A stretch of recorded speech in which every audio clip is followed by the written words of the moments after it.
안녕하세요. 호신마마 유민지입니다. 오늘도 또 이렇게 멤버가 또 구성이 됐네요. 짜잔. 두 분이 되게 커플이 되길 바라시는 분들이 되게 많으세요. 아닙니다. 근데 이번에 라윤이가 이사를 또 했잖아요. 이사하고 나서 좀 무서운 일을 겪었더라고요. 이전 영상에서는 소개가 된 적이 있었는데 저희 집의 기운이 되게 좋아가지고 저희 집에 오면은 잠도 잘 자고 해서 저가 살던 집을 이사를 오게 됐거든요. 맞아요. 근데 제가 이사 오고 나서 며칠 뒤에 이제 라윤이한테 잠을 잘 자냐 했더니 이사 오고 나서 5일 내내 가위를 눌린다는 거예요. 오. 그 집에서. 나도 깜짝 놀란 거야. 그 얘기 듣고. 뭐지? 우리 집 그렇게 안 좋지가 않은데 갑자기 왜 가위를 눌리지? 하고 아 그래? 그럼 좀만 뭐 기다려봐봐. 괜찮아지겠지? 하고 저희가 다 같이 집들이를 갔었거든요. 그리고 나서 제가 라윤이 방에 들어가서 봤는데 침대를 제가 예를 들어서 뭐 이쪽을 보고 머리를 두고 자면은 보통 그 방향 그대로 가잖아, 보통은. 그쵸. 근데 라윤이가 그대로 가로로 90도로 꺾어가지고 이제 전혀 다른 방향으로 머리를 대고 자고 있는 거야. 그래갖고 제가 그걸 보고 있었어. 왜 갑자기 침대를 이 방향으로 했지? 그리고 되게 이상한 방향이었어, 그 방향이. 약간 이 방에 들어가면은 그냥 가운데 침대가 딱 놓여있는 느낌이었거든. 맞아요. 그게 보통 코너에 몰거나 벽에 붙이거나 하는데 그냥 정 가운데 떡하니. 그래가지고 내가 라윤아 근데 너 침대를 왜 이렇게 뒀어? 했더니 이제 그때 우리 엄마가 온 거야. 그러면서 라윤이한테 잔소리를 하기 시작한 거예요. 너는 왜 침대를 이렇게 놓냐? 했더니 라윤이가 아 그게 아니고요. 침대 프레임이 아직 안 와가지고요. 오면은 바꾸려고요. 근데 이상한 거야. 그래서 내가 바로 나침반을 딱 켜고 봤는데 북쪽이었던 거야. 얘가 머리를 두고 자던 방향이. 그래가지고 제가 너 이거 북쪽이다. 내가 다른 거는 다 과몰입 방지를 해도 이 방향만큼은 되게 중요하다. 너 이거 당장 방향을 돌려라 했어요. 그리고 얘가 방향을 돌렸어. 그리고 나서 가위에 안 눌리고 있습니다. 이삿짐 이렇게 다 정리를 하고 하면서 이제 엄마가 오셔가지고 미리 이렇게 그냥 다 정리를 알아서 해주셨어요. 근데 저도 이제 피곤하고 하니까 그냥 냅뒀는데 그게 북쪽인지도 몰랐을 뿐더러 그때부터 또 확인을 해야겠다라는 생각도 안 들었거든요. 막상 딱 벽에다 붙이고 선생님 원래 머리 대던 쪽으로 바꾸니까 기적같이 또 잠잠해졌다. 동쪽으로 방향을 바꿨더니 이제는 가위에 안 눌린대. 저 완전 꿀잠자요. 근데 나도 처음에 그래도 우리 집에 어쨌든 이사 왔으니까 그래 지가 또 편하다고 하고 다행히도 따뜻하다고 하고 집이 분위기가 그랬는데 이사 오자마자 5일 동안 연속으로 가위 눌려야 하니까 내가 너무 깜짝 놀란 거야. 아닌데 나 살 때는 보면 괜찮았는데 뭐가 문제지? 했더니 그 방향이 그게 북쪽으로 머리를 두고 자서 영향을 받는 사람들이 있어요. 그래서 제가 오늘 이 얘기를 한 이유는 또 이런 얘기 올리면은 사람들은 아니 그럼 무당인데 들어가자마자 안 봤냐 뭐 이럴 수도 있는데 안 봤습니다. 그게 왜냐면 제가 고향집에서도 제가 그 북쪽 얘기를 어떻게 알고 있었냐면 일반일 때 고향집에서 제가 가위를 맨날 눌렸는데 방향이 북쪽이었어요, 맨날. 그래서 제가 그때부터 거의 병적으로 북쪽에다 머리를 대면 안 돼. 항상 자리 옮기면 그랬는데 이사 갔었을 때에는 제가 너무 무당이다 보니까 간과했는지 일반인 시절에는 어떠한 기운을 느끼지만 이게 무슨 기운인지 모르니까 되게 예민해요, 더. 저도 그랬거든요. 심지어 저는 막 일주에 따라서 나랑 안 맞는 친구가 내 옆 컴퓨터 자리에서만 일하고 있잖아. 그래도 저 혹시 생년월일 어떻게 되세요? 찾아보고 막 정화였어. 저는 진짜 심했어요. 역시 어쩐지. 그래서 내가 피곤했어. 저는 막 자리 피하고 이랬었거든요. 근데 오히려 무당이 되고 나서부터는 어떠한 기운을 느끼거나 우리가 피곤함을 느껴도 엄청나게 크게 나를 해하거나 나한테 어떠한 손해를 끼치거나 할 수 없다라는 그런 안정감이 있어서 그걸 아니까 그걸 알다 보니까 아마 라윤이도 그래서 일단은 그냥 침대 들어온 대로 그냥 자 아마 이랬을 거예요. 얘 성향상. 어떻게 하셨어요? 저에 대해 너무 정확히 알고 계셔요. 그러니까 저도 그냥 뭐 어쩔 거야, 지들이 어쩔 거야 이러고 그냥 하고 자고 앙 하고 이러는데 바로 가위. 그래서 시청자 여러분들도 내가 자꾸 그 집에 이사 가서 혹은 내가 내 방에서 가위를 자꾸 눌린다고 해서 집 전체의 문제라기보다는 방향을 꼭 한번 좀 보셨으면 좋을 것 같아서 오늘 라윤이 이야기를 사례로 한번 얘기를 해봤습니다. 자 그러면은 본격적으로 이제 사연을 얘기를 해볼 텐데 오늘 준비한 사연도 바로 이사와 관련된 사연입니다. 채널을 구독한 지 2, 3년이 넘으신 팬분이 보내주신 사연인데 업로드해주신 사연들이나 영상들이 너무 신기해서 알림 설정까지 해놓으시고 계시다가 딱 이렇게 쓰셨어요. 혹시나 보탬이 되실까 해서 저한테 있었던 조금 기괴한 이야기를 한번 풀어보려고 합니다. 오, 찐팬이시네. 라고 써주셨는데 편의상 이분의 성함을 연주님이라고 하도록 하겠습니다. 일단 이 이야기는 연주님과 연주님의 남편 그리고 연주님 주변의 몇몇 지인들만 알고 있는 얘기로 자녀분들한테도 얘기를 안 하셨대요. 놀랄까 봐. 꽤 이야기가 강력한가 본데요? 헐, 무슨 일이지? 자녀들의 정신 건강을 위해 얘기를 안 했다. 그 정도로. 바로 그런 사연이고 참고로 무서운 것도 있지만 조금 징그러운 것도 있어서 그런 거 싫어하시는 분들은 조금 유의해 주시기 바랄게요. 연주님은 서울에 살고 계시는 40대 초반의 여성분이신데 종교는 무교지만 귀신의 존재라든지 외계인의 존재는 진짠가? 아닌가? 있는 것 같기도 하고 없는 것 같기도 하고 라고 생각하시는 ISTJ. IST. 굉장히 이성적이신 그치. 분이네요. 딱 써주셨어요. 그런 거에 궁금은 하지만 현실주의자다. 완전 컴퓨터 같은 분이신 거네요. 네, 그래서 ISTJ이신데 연주님이 살고 계신 곳은 강남과 더불어 치솟는 집값으로 유명한 동네라고 해요. 그 동네에서 살고 계신데 이제 자녀들이 집에서 덤블링을 하는 아이가 있어가지고 대단지 아파트 중에서도 1층에 전세로 6년간을 사셨다고 합니다. 1층 치고는 남향이라서 햇빛도 잘 들고 집도 굉장히 밝고 좋았었대요. 그런데 이 집에 들어온 지 4년 정도 되었을 때 어느 날부터 이상하게 몸이 좀 피곤해지고 뭔가 막 식단을 하거나 다이어트를 하거나 한 것도 아닌데 살이 조금씩 빠지기 시작하고 기관지 쪽이 계속해서 안 좋고 특히 어느 순간부터 잠을 못 자게 되셨는데 새벽 2시에 잠들어서 1시간 간격으로 계속 깨셨대요. 그리고 잠을 5시간만 딱 주무셨대요. 그거 엄청 괴로운데 그게 반복이 돼버리면은 사람 돌거든요, 진짜. 특별한 이유가 없이 계속 너무 이상한데요? 잠을 계속 깊게 못 자는 이런 패턴이 반복되기 시작하다 보니까 내가 잠을 못 자서 그런가? 왜 이렇게 요즘 좀 우울해지지? 라는 생각과 함께 나중에는 죽고 싶다라는 생각도 심하게 들기도 했는데 이게 그냥 죽고 싶다 이 정도가 아니라 얼마나 심했냐면은 운전을 하고 가다가도 가로수를 보면 그냥 차를 들이받고 싶다라는 그런 충동이 생긴다거나 욕조에 목욕을 하려고 물을 받고 있다가도 그냥 지금이라도 그냥 확 해서 저 안에 들어가서 죽어버릴까? 라는 생각을 순간적으로 한다거나 너무 심각한데요? 옷을 입으려고 옷장 문을 열었다가도 갑자기 옷장 문 위를 보면서 저 반대쪽으로 해서 줄을 걸어가지고 지금 빨리 시도를 할까? 가족들이 오기 전에? 라는 생각을 한다던가 굉장히 좀 심하게 많이 심하죠? 많이 이상하고 너무 심각하고 ISTJ 치고는 굉장히 충동성이랑 자극성을 많이 느끼셨던 거네요. 여기서 끝나지 않고 실제로 자해도 몇 번 하셨다고 합니다.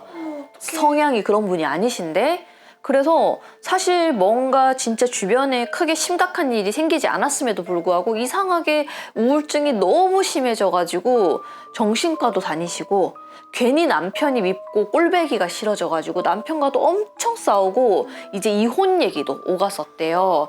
그래서 정신과에서도 불면증, 우울증, 공황장애 치료를 받아라 라고 해서 그 치료를 받으면서 정말 힘든 1년 정도의 시간을 보냈고 이 1층 이 집에서 거주한 지 이제 5년쯤 되었을 때 어느 날부터 이제 5년차 때 집안에서 안 보이던 날파리들이 이제 날아다니기 시작했다고 합니다. 근데 그게 뭐 예를 들어서 날이 따뜻해진다거나 아니면 집안에 뭔가 음식을 뒀다거나 이러면 이해가 되는데 연주 씨도 그렇고 연주 씨 남편분도 워낙 깔끔한 성격이었던 터라 그 전에는 이 정도로 날파리가 아예 없었대요.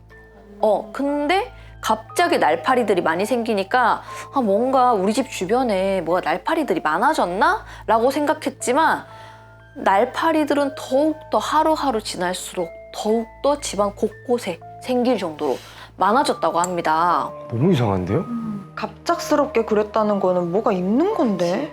그래서 이분이 혹시 애들이 뭔가 과자 같은 걸 먹고 흘려가지고 그게 날파리들을 부른 거 아니야 해서 집안 곳곳을 다 찾아보기도 하고 음식을 먹고 나면은 음식물 쓰레기가 아예 위에 식탁 위에 올라가 있지 않도록 바로바로 치우기도 하고 간식 같은 거를 먹고서도 애들이 먹고서도 곧바로 다 버리고 이랬었는데도 날파리가 줄어들기는커녕 더 늘기만 했대요. 시간이 지날수록. 아니 그것도 근본을 알아야 뭐 제거를 하든 뭐 치료를 하든 하는데 어디서 들어오는지도 모르니까. 그래서 결국에는 왜 그 날파리 잡는 모기 잡는 그 기계 있잖아요. 그걸 아예 집안에다 설치를 해두셨대요. 아, 얼마나 지긋지긋하셨으면. 근데 그거 보통 일반 가정집 안에는 설치 잘 안 하지 않아? 안 하죠. 식당 문 앞이나 뭐 시골 식당 뭐 그치. 예, 보통 식당에서 많이 하죠. 주택이나 아니면 주택이나 근데 그쵸, 아파트 안에는 보통 이렇게 실내에는 안 하죠. 그치. 저는 못 봤어요. 나도 못 봤어. 저는 못 봤어요. 그래서 이분들이 결국에는 그것까지 설치를 해두다가 그러다가 이 집에 거주한 지 이제 6년쯤 되었을 때 이제 한 해가 지나간 거죠. 마침내 연주님이 이 전세를 탈출을 하고 드디어 내 집 마련을 하게 돼요. 7월 어느 날 이사를 드디어 하게 되셨다고 합니다. 이사 가는 집은 1층이 아닌 중간층이었고 그 집도 햇살이 잘 들어오는 남향인데다가 무엇보다 가장 중요한 거는 전셋집이 아니라 이제 드디어 내 집 마련이라는 생각에 너무 이제 이분이 좋으셔가지고 이삿 날만을 손꼽아 기다렸다고 합니다. 잘 됐네요. 그리고 드디어 이삿날이 되었고 7월이라서 날이 너무 더웠지만 어쨌든 간에 내 집 가는 거니까 힘든 줄 모르고 분주히 이사 업체분들이 막 이제 이사 준비를 하는 거를 밖에서 쳐다보면서 이제 이삿짐이 다 빠지기를 남편과 함께 기다리고 있었대요. 연주 씨가. 그렇게 큰 짐들이 대부분이 다 나오고 이제 작은 짐들이 거의 다 빠졌을 때쯤에 사모님 잠깐 이쪽으로 와보셔야겠는데요? 라고 이삿짐 업체의 팀장님이 안에서 부르는 소리가 들렸다고 합니다. 연주 씨가 남편과 함께 무슨 일인가 싶어서 집 안으로 들어갔더니 그 팀장님이 굉장히 난처한 얼굴로 아, 저희도 이런 건 처음이라서 대체 뭐가 있길래. 무서워요 지금. 실내에는 짐이 거의 다 빠진 상태였고 이삿짐 업체들이 왜 짐 다 빠지면 간단하게 청소해 주잖아. 그 청소를 하고 있는 와중이었던 거야. 이제 연주님과 남편이 왜요 뭔 상황인데요 했더니 그 팀장님이 이쪽으로 오라는 듯이 손짓을 해서 가봤더니 바로 안방 화장실이었대요. 참고로 연주님네 안방 화장실은 화장실이긴 했지만 창고로 사용하셨대요. 그 화장실을 직접적으로 사용하지 않으시고. 그치. 그래서 팀장님은 그 화장실 앞에 서더니 아, 저희가 짐 다 빠지면은 어느 정도 청소를 조금은 해드리거든요. 근데 이거는 아무래도 처리하기가 좀 어려울 것 같아서요. 라고 얘기하면서 변기 뚜껑이 덮여있는 그 변기 뚜껑을 손가락으로 가리켰다고 합니다. 놀란 연주 씨가 왜요? 뭔데요? 라면서 닫혀있는 변기 뚜껑을 열려고 하는 순간 잠깐만요. 사모님은 안 보시는 게 좋을 것 같아요. 사장님이 한번 봐주시겠어요? 라고 그 팀장님이 남편한테 얘기를 했었대요. 뭔가 심상치 않음을 느낀 부부는 남편분이 이제 연주 씨 보고 잠깐 나가 있어라고 얘기한 다음에 이제 연주 씨가 밖에 나와가지고 뭔데 뭐길래 그러는데 하고 기다리고 있는데 잠시 후에 연주 씨 남편이 화장실 뚜껑 문을 열리는 소리가 들리더니 어우 라고 생애 처음 들어보는 비명을 질렀다고 합니다. 연주 씨는 처음 들어보는. 아니 대체 뭐가 있길래. 그러니까요. 참고로 연주 씨 남편의 성격이 자녀분들이 워낙 아빠 놀래키기 미션을 많이 하기 때문에 웬만한 거에는 일단 잘 안 놀래신대요. 네, 그래서 엄청 놀랄 일이 있어도 그냥 아우 그냥 이렇게만 하시는 분인데 그런 분이 생애 처음 들어보는 톤의 짧은 비명 소리를 냈었다고 합니다. 대체 뭐가 있길래 그렇지? 깜짝 놀란 연주 씨가 왜 그래? 라고 하면서 화장실로 들어가려고 했더니 남편이 잽싸게 화장실 변기 뚜껑을 닫으면서 안 돼 오지마 너 보면 진짜 안 되겠다 라면서 연주 씨를 막았었대요. 그러면서 이사업체 팀장님한테 아, 팀장님, 일단은 변기 속은 그냥 냅두시고요. 대충 다른 데 마무리하고 그냥 일단은 이사 갈 집으로 먼저 이동을 해주세요. 라고 얘기를 하셨대요. 아내인 연주 씨를 거의 끌고 나가다시피 하면서 집 밖으로 데리고 나갔다고 합니다. 남편은 뭔가에 큰 충격을 받았는지 와, 이 진짜 어떡하냐? 아, 이따가 주인 오시면은 진짜 충격 먹을 텐데. 와, 진짜 태어나서 이런 거 처음 보네? 뭐지? 하면서 계속 놀란 사람처럼 얘기를 했었대요. 연주 씨가 아, 뭔데? 아, 빨리 말해보라니까? 라고 했는데도 남편은 아니야. 아, 근데 이거 어떻게 해야 되지? 라면서 계속 혼잣말을 하신 거야. 그래서 너무 답답해진 연주 씨가 계속해서 재차 물어보니까 그제서야 남편이 본 거를 얘기를 해주셨는데 변기 뚜껑을 열었더니 안에 까만 구더기가 바글바글 들어있었는데 그 구더기 옆에는 핑크빛이 도는 어떠한 꿈틀꿈틀거리는 새끼손가락만한 게 새끼 쥐들이 핑크 색깔의 새끼 손톱만한 게 안에서 꿈틀꿈틀 하면서 까만 구더기를 먹고 있더랍니다. 새끼 쥐들이. 그래서 이분이 어우 하고 깜짝 놀라서 봤더니 까만 구더기가 아니고 죽은 쥐들이었대요. 그러니까 새끼 쥐들이 옆에 있는 쥐들을 잡아먹고 있었던 거야. 그 변기 안에서. 이 얘기를 듣자마자 자신이 방금 전까지만 해도 살았던 그 안방 화장실 변기 안에서 그런 일이 생겼다라는 사실에 연주 씨는 절로 구역질이 나왔고 언제부터? 우리가 살던 때부터 그럼 계속 있었던 거야? 그럼 우리는 그 사이를 지나가고 했었던 거야? 언제부터 그랬대? 라고 얘기를 하면서 굉장히 혼란스러워 했었대요. 참고로 그 안방 화장실은 연주 씨네가 살기 전에 살았던 사람들이 거기를 창고로 사용해서 거기에는 수도를 다 막아놨었대요.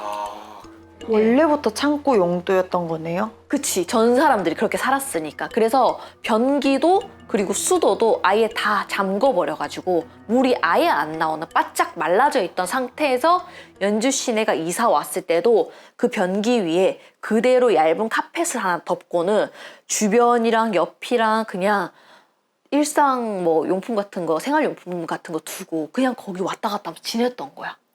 이분들은 그 상황을 모르고. 와, 너무 끔찍한데요? 그러면은 언제부터 있었는지 알 수가 없네? 그러니까 누가 이렇게 해놓고 간지도 모르겠네요? 근데 이사 왔을 때는 없었겠지. 그래도 아, 확인을 처음에 했을 때. 했을겠지. 그래도 6년을 이상을 사셨으니까. 어쨌든 간에 전세금을 받아 이사를 갈 수 있다 보니까 남편과 연주 씨는 그냥 주인한테 솔직하게 얘기하자. 우리도 좀 억울한 부분이니까 라고 얘기를 해서 고민을 하다가 이제 주인분한테 얘기를 했는데 그 주인분도 임대업을 워낙 이제 다양하게 하시는 분이라서 별일을 다 겪었다면서 얘기하라고 괜찮다고 얘기해놓고서는 막상 들으시고는 굉장히 좀 많이 놀라는 눈치였다고 합니다. 그러면서 자기는 상상만 해도 끔찍하다면서 변기 뚜껑은 그 주인분이 직접 열어보진 못하셨대요. 그리고 나서 주인분은 어쨌든 이 사람들도 이사 왔을 때까지만 해도 분명 괜찮았던 거를 확인을 했었으니까 그래서 어쩔 수 있겠냐면서 그동안 깨끗하게 사용해줘서 고맙다고 이해해 주셨다고 합니다. 연주 씨네 부부는 괜히 미안해서 청소비로 주인분한테 20만 원 정도 더 드린 뒤에 전세금을 받고 이사를 할 수 있었대요.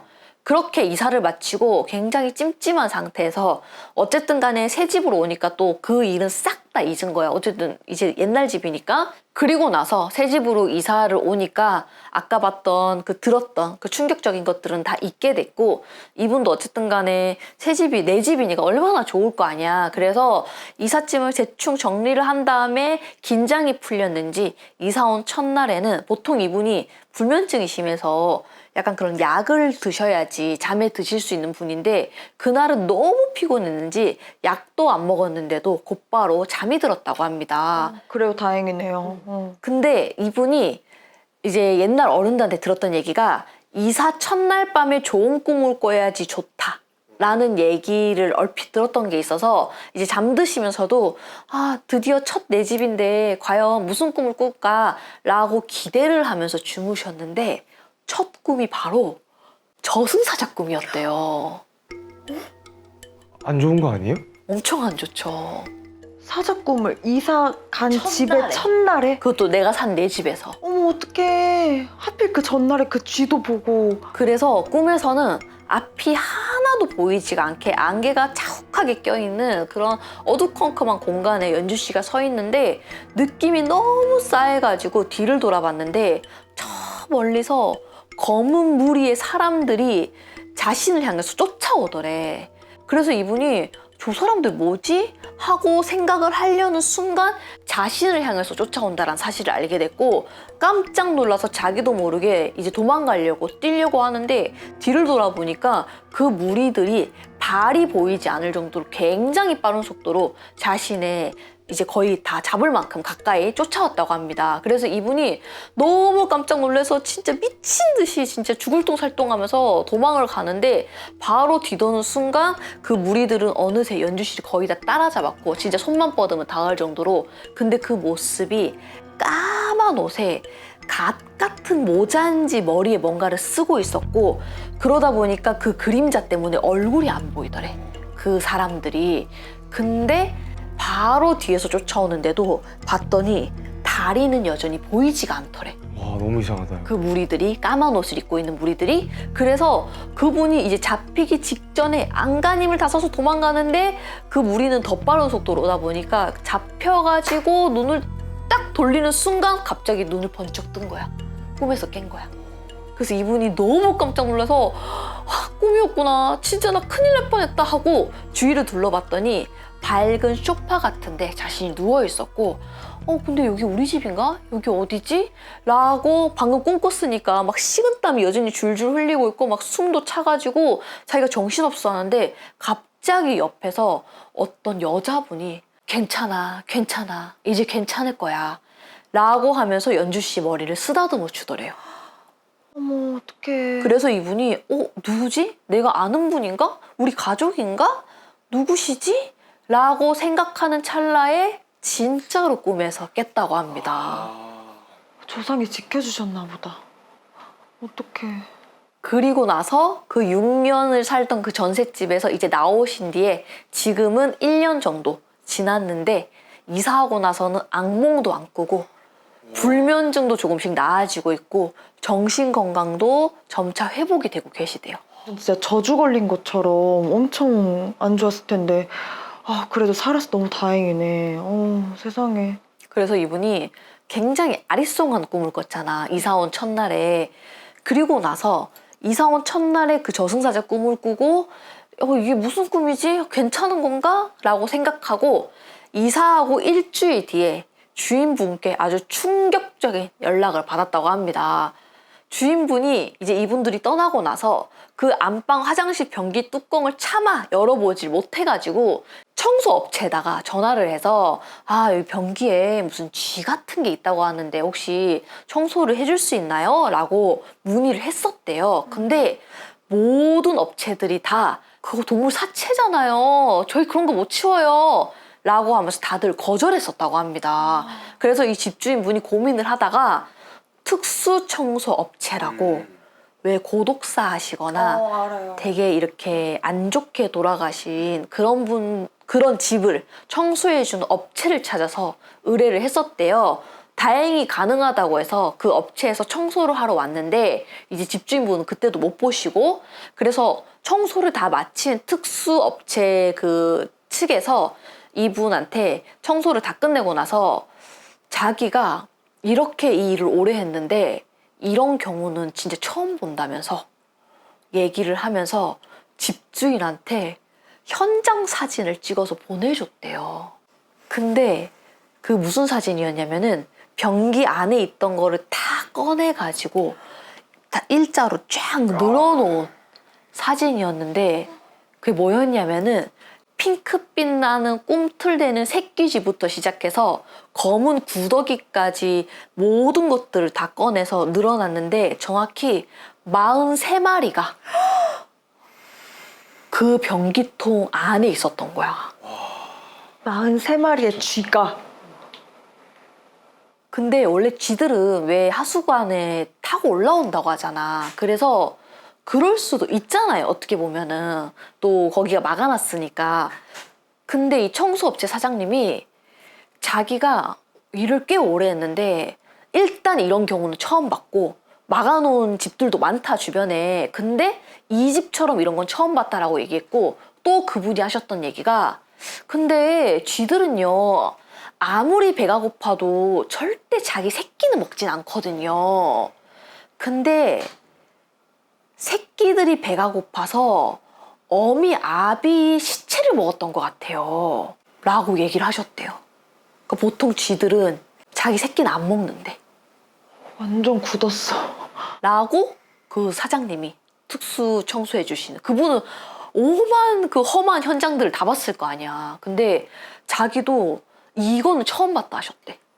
그리고 쥐들이 그렇게 자기 그 어미 아비의 그 죽은 거를 뜯어 먹었던 것도 처음 보고, 서로가 서로를 먹고 있는 것도 처음 봤다고 그분도 조금은 충격을 받으셨다고 했었대요. 저도 지금 되게 충격적이에요. 그러면서 이사 온 첫날에 꿨던 그 수십 명의 다리가 없었던 저승사자의 꿈이, 혹시 이분은 그 쥐들이랑 연결돼서 내가 꿨던 게 아닐까? 근데 이제 그 집에서 탈출하다 보니까 누군가가 괜찮다 괜찮다 이제 괜찮을 거야 라고 얘기해 주신 게 아닐까라는 생각을 당시 하셨대요. 근데 진짜 일리가 있는 것 같아요. 혹시 아까 얘기 잊으셨어요? 집에 어느 순간부터 날파리가 엄청 많았던 거. 연주 씨가 안 좋아지기 시작했던 거죠. 그치, 그 시기쯤이잖아. 어찌됐건 쥐라는 것 자체가 무속에서도 되게 안 좋게 보기는 하는데, 까만 쥐들 43마리 아유 서로 뜯어먹고 있었고, 연주 씨가 거기서 안 좋았던 시기와 날파리와 이 모든 이사 오고 나서 꿨던 꿈까지 다 저는 일맥상통하다고 생각해요. 그래서 연주 씨도 궁금합니다. 그 쥐들의 시체는 제가 추측한 게 맞을까요? 아까 꿈이랑 연결돼서? 아니면 그냥 우연히 모여있다가 그냥 죽은 걸까요? 라고 물어보셨거든요. 그리고 왜 가족들 중에서 다른 가족들은 그 집에 살면서 별일 없이 다들 건강하고 잘 살았는데 본인만 그렇게 안 좋았대. 본인만 그렇게 우울해지고 아까 막 시도하고 그러셨다고 했잖아요. 그래서 그것도 너무 이상했고, 그 집에서 계속 살았더라면은 저는 지금 살아 있었을까요? 옛 어르신들이 집안에 쥐가 있으면 안 좋다고 하셨던 기억이 있습니다. 근데 그 집에 그 수십 마리의 쥐가 있었습니다. 제가 몸이 안 좋았던 거랑 뭔가 관련이 있나요? 라고 물어보셨어요. 그리고 끝에는 남편은 아직도 트라우마에 시달립니다. 지금도 집 안방 화장실 변기 뚜껑은 물 내릴 때만 닫았다가 꼭 다시 열어두신대요. 꼭 다시 열어두신대. 와, 그 잘 놀라지 않으시는 분이 얼마나 끔찍하셨어요. 그게 충격이 크셨던 거야. 얼마나 충격받으셨으면. 그래, 연주 씨가 안 본 게 진짜 다행이네요. 남편이 그 정도인데 어쩌면은 연주 씨가 그렇게 겪었던 거는 그때 당시 연주 씨가 수가 안 좋았을 수도 있고, 연주 씨가 가장 그런 거에 조금 예민하게 타는 체질일 수도 있다고 생각은 들거든요. 저도 다른 이제 영상에서도 항상 얘기하다시피 이 집 자체가 안 좋아도 신기하게 이 사람한테는 잘 맞아. 근데 이 사람한테는 안 맞아. 또 이 사람 보통이야. 이렇게 다 달라요. 근데 집이 만약에 진짜 안 좋은 집들은 들어갔을 때 다 안 좋아지는 건 맞아. 근데 저도 손님들을 보면서 느낀 게, 들어갔을 때 모두가 안 좋아지는 진짜 그런 저주받은 집은 거의 이제 상위 0.00001%고요. 보통 와, 저 집 진짜 안 좋다는 집도, 예를 들어서 가족 구성이 4명이면은 2명 정도가 안 좋아도 그 집은 진짜 안 좋은 건 맞아요. 네, 저도 보니까 한 명이 보통은 많이 느끼고, 또 다른 한 명 보통 물음표, 그리고 나머지 둘은 모르겠는데, 약간 이런 경우는 많긴 하더라고. 그래서 아마 이분도 조금은 그런 기운을 좀 타시는 분이라서, 또 아까 우리 라윤이가 얘기한 대로 거기다 또 수가 안 좋고 하다 보니까 더 많이 겪으신 것 같아. 그리고 다행히도 지금은 그 집에 나오셔서 좋아지셨다고 하니까 다행이네요. 이럴 때는 이사하는 게 좋죠. 그리고 그분이 자꾸 거기서 어떤 시도를 자꾸 하셨잖아. 진짜 안 좋죠. 마지막에는 잘 되셨다고 하니까 그러니까 진짜 그거는 살려고 나오신 거야. 전 진짜 하늘이 도왔다고 봐요. 진짜 이 정도면은 하늘이 도왔어. 사자가 그렇게 때로 거의 특히 잡혔어 마지막에는. 근데 완전 이거는 하늘이 도왔다. 죽기 직전에 빠져나왔다. 전 이렇게밖에 생각이 안 돼요. 소설 같은 가정을 하나 생각이 드는 게 6년을 사셨잖아요. 근데 4년째 정도부터 갑자기 그런 일이 생긴 거면 집만의 문제가 아니라 어떤 다른 외부의 문제가 있었던 걸 수도 있겠네요. 거의 이 정도면 누가 뭐 살을 뭐 한 정도가 아닌가. 근데 그런 제가 봤을 때 외부에서 가지고 왔을 확률보다는 그랬으면은 이렇게 집안에 뭔가 이 정도로 그러니까 쥐는 어떻게 보면은 쥐 때문에 안 좋아졌다기보다는 안 좋아지다 보니까 이런 문제까지 생겼다거든요. 날파리도 생기고 쥐도 생기고 그래서 상징하는 거라서 제가 봤을 때는 이분이 들어오고 나서 약간 마일리지 쌓듯이 안 좋은 게 쌓이다가 4년차 됐을 때 그게 터진 것 같아. 예, 제가 봤을 때는. 예. 오히려 뜬금없이 내가 너무 잘 지내다가 외부에 갔어. 그러면 진짜 극단적인 예로 내가 어디 장례식장 갔어. 거기서 붙어왔어. 그러다가 터졌어. 이럴 확률도 물론 있겠지만 제가 이 사연 들었을 때는 그것보다는 이 집을 사시는 동안 이분이랑 너무 안 맞았던 거야, 이 집이. 그러다 보니까 이게 쌓이고 하다가 이제 3년 넘어가면서 4년 됐을 때 이게 터진 것 같아. 예. 자, 계속해서 다음 이야기를 한번 이어나가 보도록 하겠습니다. 다음 사연은 네, 제가 준비했습니다. 바로 지난번에 가족이 운영하셨던 성현 씨께서 또 다른 사연을 보내주셨는데 바로 곤지암. 시간은 지금으로부터 약 20년 전쯤에 2005년쯤으로 돌아갑니다. 성현 씨가 평소 친하게 지내던 형이 있는데 이 형님과 함께 실제 겪었던 이야기라고 제보를 주셨는데 이 친한 형님의 이름을 편의상 정식 씨라고 할게요.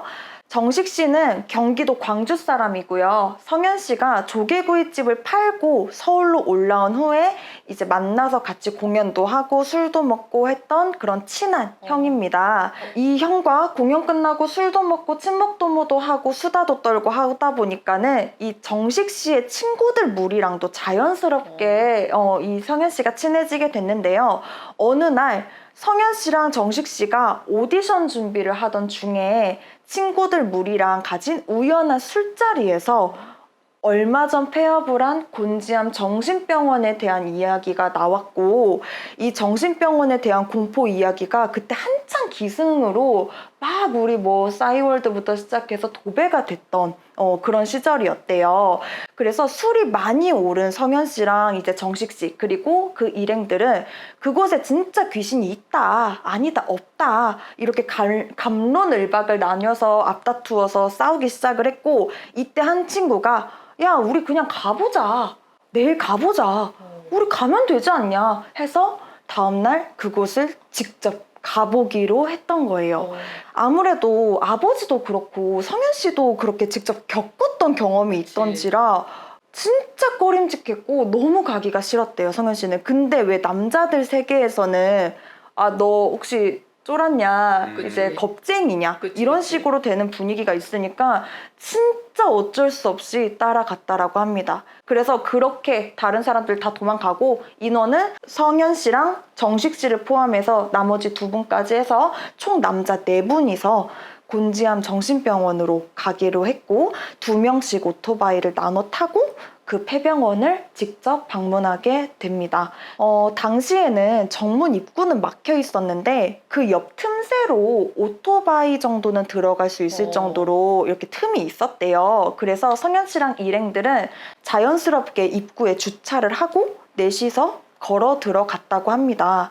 여기서부터는 성현 씨가 정말 저한테 말씀을 해주시기에 정말 거짓말 하나 없이 사실만 썼다라고 얘기를 해줬는데 그렇게 손전등 하나 없이 1층부터 탐색을 시작을 했고 생각보다 이상한 징후를 느끼지 못했다고 해요. 그냥 너무 조용하고 그냥 우리가 무서워하나 보다 라는 생각에 성현 씨 일행은 어느덧 긴장이 풀려가지고 히히덕거리기도 하고 서로 놀리기도 하고 서로 장난을 치면서 이제 1층을 다 돌고 2층으로 올라가게 됐는데요. 막상 올라간 2층에도 너무 조용한 거예요. 너무 조용하니까 아이 봐봐 없다니까 이제 이런 식으로 다투기 또 시작이 된 거예요. 근데 너무 조용하고 인기척도 없고 하다 보니까 야 이제 슬슬 갈까 해서 흥미가 떨어지기 시작한 순간에 성현 씨가 이 머리 위 천장에서 누가 이렇게 철봉 매달리듯이 거꾸로 매달려서 자기를 이렇게 내려다보고 있는 것 같은 느낌을 이렇게 해서 반대로 다리를 철봉에다 이렇게 걸고 이렇게 진짜 묘기 부리듯이 매달려서 자기들이 이렇게 고개를 이렇게 해서 어떻게 표현해야 될지 모르겠지만 이렇게 매달리듯이 쳐다보고 있는 느낌을 받았다고 합니다. 근데 발 밑에는 누가 이렇게 일부러 이렇게 막 가져다 놓은 것처럼 문서 꾸러미 병원 기록지 같은 것들이 막 이렇게 있고 성현 씨가 순간 정말 차마 고개를 들어서 이렇게 확인을 못 하겠더래요. 왜냐면 조개구이 때 그 귀신 봤던 그것도 있고 하다 보니까 이 느낌이 똑같았던 거예요. 그래서 자기는 순간 진짜 귀신이 있나? 순간 이 생각에 얼어서 오히려 더 태연하게 더 아무것도 모르는 듯하게 성현 씨는 한껏 장난을 치는 일행들에게 말도 못한 채로 최대한 태연하게 3층을 같이 올라갔다고 해요. 그렇게 탐색을 시작하던 중에 1층에 우리 정문 유리문이 있잖아요. 그 유리문이 크게 열리고 닫히는 그런 덜컹덜컹한 소리 있잖아요. 마치 우리 문을 탁 열었다가 뒤에 잡는 사람이 없어서 문이 쾅 하고 닫히는 그 바람 소리 같은 반동? 그 소리가 나면서 엄청 덜컹거리는 소리가 들려서 동시에 4명이 다 들은 거예요. 그 소리를. 그래서 야, 누가 왔나? 우리 말고 또 그치. 하려고 왔나? 라고 생각을 했는데 성현 씨를 제외하고 이미 업돼 있던 일행들은 누구세요? 저희도 왔어요. 저희 어디서 왔어요? 이러면서 까불거리면서 계단을 내려갔고 1층에 내려왔지만 아무런 인기척도 느끼지 못했다고 합니다. 그래서 성현 씨 일행은 아무도 없는 거야? 뭐지? 바람이 불었나? 하면서 서로가 서로를 쳐다보면서 이야기를 했고 순간 조용했던 병원에 똑똑 하는 물방울이 떨어지는 듯한 소리가 들렸고 4명 모두 원래 이런 소리가 났었나? 하면서 야 한번 가보자. 자연스럽게 지하 1층으로 내려가게 됩니다. 다들 겁이 되게 없으시네요. 진짜 원래 이런 무서운 얘기도 너무 좋아했던 분들이셔서 그래서 조용한 폐건물에 그 물소리 따라서 내려가던 도중에 다시 위 1층에서 덜컹덜컹덜컹 물소리가 들리기 시작했는데 이번에는 열린 문이 아니라 잠긴 유리문을 누가 잡고 문 열라고 흔드는 듯한 대박이다. 그 철이랑 부딪히는 소리 있잖아요. 달그락달그락 소리 있잖아요. 그 덜컹 소리가 들렸고 그 큰 소리가 나자 성현 씨 일행은 진짜 너나 할 것 없이 뛰쳐나갔대요. 그래서 오토바이가 주차된 대로 다 뛰쳐나갔는데 놀란 성현 씨 일행이 방금 뭐였지? 야, 너 들었어? 야, 우리 말고 누가 있는 거 아니야? 누가 장난친 거 아니야? 아, 진짜 장난하지 마. 등의 이야기를 나누고 있는데 잠깐만. 정식이는? 성현 씨랑 가장 친했던 정식 씨의 모습이 보이지 않았던 거예요. 그래서 성인 남자 3명이지만 방금까지 이런 일을 겪었는데 아무도 선뜻 정식 씨를 찾으러 들어가자는 말을 못한 채로 한 10분에서 15분 정도 문 앞에 그냥 서 있었대요. 두고 가지도 못하고.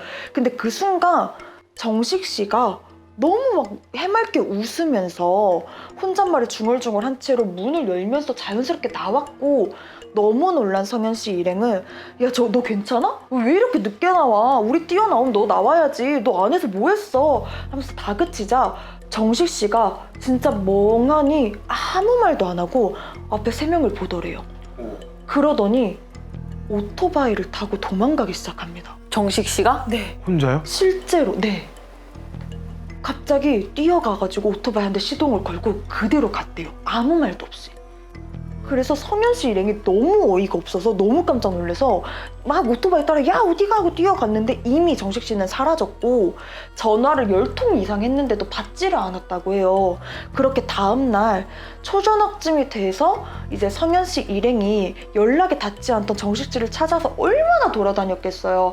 평소에 갔던 술집, 극단 뭐 여기저기 다 돌아다녔대요. 근데 마지막에 경기도 광주에 정식 씨 어머님이 하시던 치킨집에서 정식 씨를 발견을 하게 됐어요. 정식 씨가 아무렇지도 않게 가만히 앉아있더래요. 치킨집에? 네. 그래서 일행이 너무 깜짝 놀라서 너 왜 아무 말도 안 하고 그냥 갔냐? 전화를 왜 안 받았냐? 뭐 하냐 여기서? 너 연습 안 하냐? 왜 갔냐 어제? 엄청 붙잡고 이유를 들어보니까 정식 씨가 하는 말이 지하 1층에서 우리가 문소리를 들었고 물소리. 다들 소리 지르면서 뛰쳐나갔을 때 내 옆에 성현이가 있었고 우리 둘은 히덕거리면서 1층을 마저 봤다. 지하 1층을. 미쳤다. 그리고 볼 게 없어서 자기가 야 성현아 이제 가자 했을 때에도 성현이가 벌써 가게? 여기까지 왔는데 더 보고 가 하면서 정식 씨의 옷자락을 끌고 안쪽 방까지 들어갔고 끝에 있는 마지막 문까지 다 열어보고 나서야 성현이가 웃으면서 이제 가 하면서 같이 유리문을 열고 나왔대요. 근데 내 앞에 성현이랑 니네가 있더라. 대박이다. 미쳤다 진짜. 지금도 소름 돋아. 그래서 너네가 나를 쳐다보는데 분명히 나는 성현이랑 같이 지하 1층을 마저 돌아서 나왔는데 내 눈앞에 성현이랑 니네가 있더라. 그래서 자기는 순간 너무 속이 안 좋아지면서 머리가 진짜 아무 생각도 안 났대요. 그러면서 순간 도망가야겠다라는 생각밖에 안 들어서 오토바이를 향해서 뛰었고 그대로 타고 도망왔고 근데 오토바이를 타고 정신없이 도망치는 와중에도 머릿속에 성현 씨 목소리로 언제 또 와? 언제 또 와? 이 얘기가 반복적으로 들렸고 정식 씨도 무슨 정신으로 집까지 도착했는지도 알지도 못했고 오토바이를 잃어버렸대요. 심지어. 어머. 그러니까 어디다 놨는지를 몰라요. 아예 넋이 나간 거예요. 그래서 오토바이도 잃어버렸고 그대로 이제 집에 오고 이제 무서워서 엄마랑 이제 같이 치킨집에 같이 있었던 거예요. 너무 무서워서. 그래서 정식 씨도 완전 얼이 타 있어서 정식 씨의 말을 들은 우리 성현 씨랑 일행들은 정식 씨가 나눴다는 이 벌써 가게? 더 보고 가. 이제 가. 이런 대화가 같이 이곳을 처음 온 일행의 대화가 아니라 그치. 마치 누군가가 초대를 했고 집안 구경을 시켜주는 듯한 대화잖아요. 그런 거에 소름이 돋았고 지금은 물론 시간이 진짜 20년 지났으니까 모두 장가도 가고 웃으면서 지금은 막 너 그때 얼 탔잖아 잃어버렸잖아 오토바이 값 내놔 이러면서 장난을 치지만 상현 씨랑 일행들은 모두 입을 모아서 실제 거기 있다 귀신이 자기들이 봤다라고 얘기할 정도로 그렇게 지금은 회자되는 무리의 얘기라고 해요. 내가 들었던 곤지암의 공포 얘기 중에 가장 무서웠던 얘기야. 그래서 깜짝 놀랐어. 보통 우리 곤지암 괴담 엄청 많잖아. 네. 근데 사실 물론 내가 직접 경험을 안 했기 때문에 그쵸. 그런 얘기들을 들었을 때 그냥 약간 좀 과몰입일 수도 있겠지라고 생각했는데 아윤이의 지인이 직접 겪었다고 하니까 되게 신기하네. 저도 유튜브에서 한번 본 적이 있었는데 폐가를 촬영을 갔었거든요. 근데 나는 못 간다 했었어. 저는 그런 거를 되게 무서워했고 기운에 너무 예민했고 특히 이 일을 하기 전에는 뭔가 붙을까 봐 되게 걱정이 돼서 그때는 조연출 때라서 그냥 무조건 가야 되면 무조건 가야 되거든. 거기에. 근데 내가 그것만은 못 가겠다고 했던 거야. 나는 그것만은 못 간다. 제가 좀 종교적인 이유도 있고 제가 좀 그런 이유들이 있어서 제가 그것만은 못 간다 해서 그때 못 갔었거든요. 저만. 근데 그때의 일이 있었거든요. 저희도. 아 실제로? 그때 어떤 출연자가 넘어갔었어. 실제로. 네, 근데 그게 방송이 안 됐었어요. 네, 근데 그 친구가 이거 얘기해도 되나? 유추될 수 있을 것 같은데. 그 친구가 신기가 엄청 많았어. 꼭 그런 사람들이 그런 거 겪어요. 맞아. 그래가지고 그게 방송이 안 됐었는데 걔가 이상한 거 보고 거기서 넘어갔어. 그래갖고 내가 다음날 이제 거기에 갔던 다른 조연출 친구들이 그 얘기를 한 거야. 그래 내가 듣고 너무 깜짝 놀란 거야 그때. 그래갖고 와 나 진짜 안 가길 잘했다. 나 갔으면은 나는 트라우마에 시달렸을 거다. 내가 이랬었는데 내가 봤을 때 약간 신기가 강한 사람들은 둘 중 하나인 것 같아. 나처럼 아예 나의 일반인 시절에처럼 되게 조심스러워하거나 오히려 왜냐면은 뭔가 느낌이 오잖아. 내가 그런 걸 접했을 때 이상한 일을 겪을 거라는. 그러다 보니까 아예 처음부터 약간 결계치듯이 나는 그런 거 아예 손도 대지 않을 거야 이러거나 아니면 성현 씨처럼 너무 관심 많아가지고 자기가 겪고서도 이상해. 근데 그러고 나서도 에이 그냥 우연이겠지 생각하고 또 그런 거에 막 관심 많아. 네, 그런 이유로 조금 나뉘는 것 같아. 좀 극단적으로. 왜냐면은 저희 친오빠는 폐가 체험을 하고 싶어 해요. 진짜 실제로. 그래서 저희 엄마한테도 친구들이랑 같이 폐가 체험을 하러 가기로 했다. 폐가를 갈 거다 라고 얘기하고 엄청 혼났거든요. 엄마가 절대 가지 말라고 위험하다고 해가지고 그리고 말려가지고 몇 번이나 못 갔었는데 몰래 갔었을 수도 있어. 근데 그 정도로 굉장히 저희 오빠가 신기 진짜 심하잖아요. 근데 폐가 체험을 막 가고 싶어서 환장해. 너무 가고 싶어해. 더우신가요? 무서워가지고. 식은땀이 막 나. 옆에서 자꾸 후 이러는 거야. 되게 아까 진짜 힘들었어. 막 땀 닦고 막 이랬었어. 저는 사실 곤지암 괴담을 거의 몰라요. 진짜? 왜냐면은 저도 다른 이유로 몰라요. 왜요? 무서워서? 무서워서 아예 안 봤구나. 왜냐면 괴담 찾아보면은 꼭 빠지지 않는 게 곤지암 괴담이잖아. 그래서 저는 자세하게 막 일일이 눌러보진 않았지만 어쨌든 괴담 중에 제일 많은 게 곤지암이니까. 그래서 처음에 곤지암이라고 했을 때 되게 뻔한 얘기 아닐까 했는데 되게 놀랬어. 그래서 되게 재미있게 들었고. 재미있게요? 네. 와, 진짜 다르다. 흥미롭게. 옆에서 너무 힘들어가지고 무서워가지고. 제가 올해 들었던 얘기 중에 제일 흥미로웠어. 정말요? 그래서 내가 깜짝 놀랐었던 거야. 반전의 반전이었어. 약간 나는 문 열고 들어왔다 했을 때 뭔가 다른 사람들이 그럼 들어온 건가? 아니면 착각했을 수도 있겠다. 그럼 귀신이 장난인가 했는데 딱 정식 씨가 안 왔다 해서 맞아. 흥미. 눈 반짝반짝. 눈이 엄청 반짝거리셔가지고. 네? 예를 들어서 정식 씨가 거기서 기절해 있었다거나 아니면 나왔는데 막 이렇게 나왔으면은 뭔가 했는데 나왔을 때 되게 밝아. 거기서 두 번째 흥미. 이제 막 터져 여기서. 그리고 나서 갑자기 오토바이 타고 도망갔네? 너무 재밌어. 네, 심지어 오토바이로 잃어버렸어. 거기서 이제 터졌어. 잃어버렸어. 어디 있는지도 모르겠대요.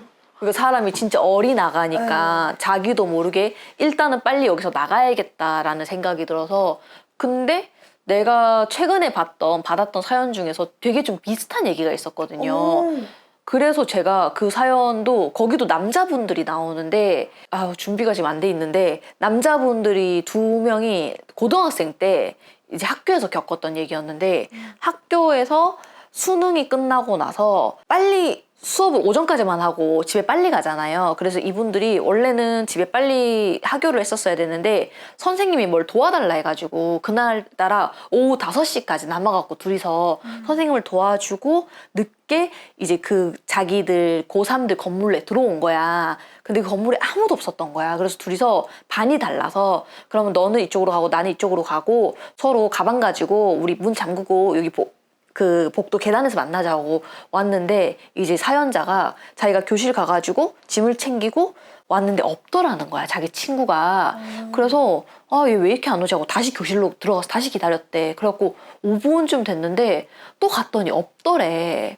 그래서 뭐가 문제가 있나 싶어가지고 봤더니 자기 친구가 그제서야 나온 거야. 그래갖고 너 어디 있었냐 했더니 자기 친구가 자기 보자마자 깜짝 놀라면서 빨리 여기서 나가자고 해갖고 그 학교를 빠져나온 거야. 근데 그게 알고 보니까 자기 친구는 이미 진작에 나왔던 거야. 진작에 나왔는데 친구가 하도 안 와가지고 기다리고 있다가 아 혹시 얘 화장실 갔나 싶어서 그 복도 계단 바로 맞은편에 화장실이 있어서 화장실에서 예를 들어서 뭐 상은이야 그러면 상은아 너 화장실에 있냐? 했더니 누가 이렇게 대답을 한 거야. 그래서 이 친구가 아 얘 화장실에 있구나 싶어서 좀 기다리다가 야 언제 나와? 빨리 안 나와? 나 안 나오면 먼저 간다. 안에서 와 미쳤다. 이분이 또다시 진짜 막 셋을 때까지 안 나오면 나 진짜 간다 했더니 안에서 또 자기 친구 목소리로 이 제보자 목소리로 근데 좀 있으니까 그 제보자가 저기서 오더라는 거야. 와. 그러면서 너 왜 이제 나왔냐. 근데 제보자는 아까도 얘기했잖아. 계속 왔다 갔다 하면서 이 친구가 없었던 걸 봤던 거야. 근데 이 친구는 화장실 앞에 서 있었던 거야 계속. 뭐지? 같은 복도인데. 완전 홀렸네요. 네, 그래갖고 이 친구가 그 제보자 보자마자 깜짝 놀라면서 빨리 나가자고 하고 도망갔었던 그 사연이 나 그게 생각났어. 그래서 지금 이것도 그렇잖아. 다들 동시에 나갔는데 이 사람만 자기는 친구들하고 있다고 생각을 했었잖아. 맞아요. 네. 그래서 그 사람 사연이 확 생각이 났어 내가. 아, 그리고 실제로 진짜 이런 일을 겪는 그러니까. 사람이 많은가 봐요. 그러니까 같은 공간에 있는데도 분명히 서로 만났어야 됐는데 아까 나왔을 때는 친구가 계속 없으니까 자기도 계속 교실에 들락날락 했던 거야. 근데 이분은 계속 화장실 앞에 서 있었던 거야. 그리고 그 화장실 안에 있는 존재와 계속 얘기를 하고 있었던 거야. 와, 대답 나온 게. 그 친구 목소리로. 그 사연이 생각나가지고 제가 좀 되게 좀 흡사하다 생각을 했었거든. 그러네요. 실제로 맞나 보네, 이런 게. 제가 직접 이런 경험을 했던 것 같아요. 진짜로. 진짜요? 지금 확 생각났는데 너 뭐 여기 있어? 이랬는데 아까 뭐 화장실에 있지 않았어? 했는데 아니 나 계속 여기 있었는데 이런 저 진짜 완전 비슷한 경험을 했던 적이 있어요. 네? 그럼 친구가 화장실 갔다 초스피드로 빨리 나갔고 아니야 너 여기 있었어 막 이랬던 거 아니에요? 또 놀리시려고, 진짜. 알겠습니다. 알겠습니다.